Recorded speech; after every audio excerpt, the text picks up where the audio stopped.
block bumping. You ain't gotta like it 'cause the hood don't love it. You ain't gotta like it 'cause the hood. I moved in next to a questionable character, one who goes by the name of Gatsby, Jay Gatsby.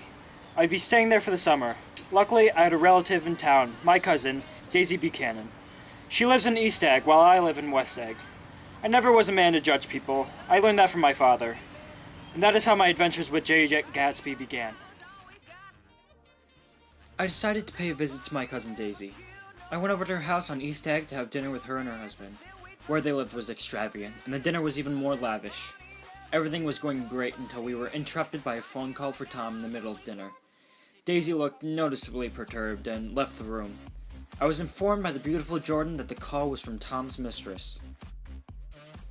When I got home from dinner that night, I noticed my neighbor, Gatsby, looking out across the water at this green light. The next day, Tom took me into town. I was introduced to Tom's mistress, Myrtle, who was unhappy with her current marriage. We picked her up and went to the apartment that Tom owned specifically for him and Myrtle. They were having a party, and at one point in the thick of things, Tom hit Myrtle.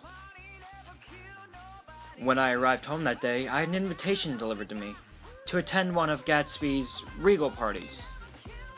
Later that night, I decided to make my way to Gatsby's house. The first person I recognized was Jordan.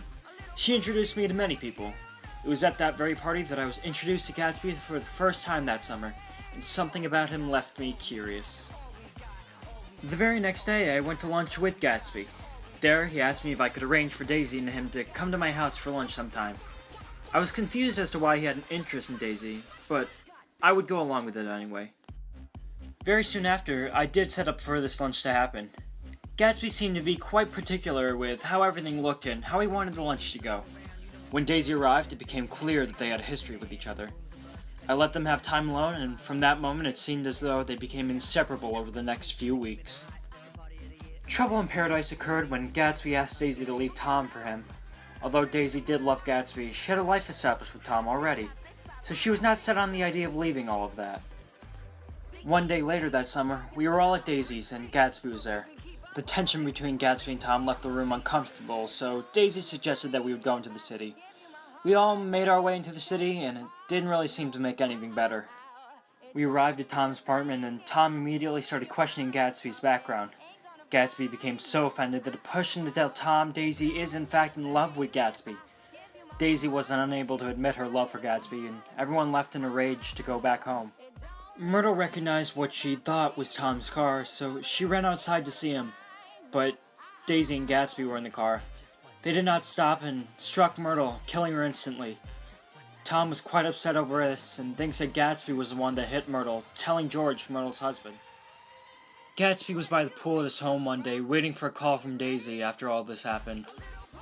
And, unexpectedly, George, Myrtle's husband, shot him. Gatsby died instantly. I decided that I would plan Gatsby a funeral. He was one of the greatest men I knew, and he didn't deserve that. I was the only one who attended the funeral. Gatsby believed in the green light, the orgastic future that year by year recedes before us.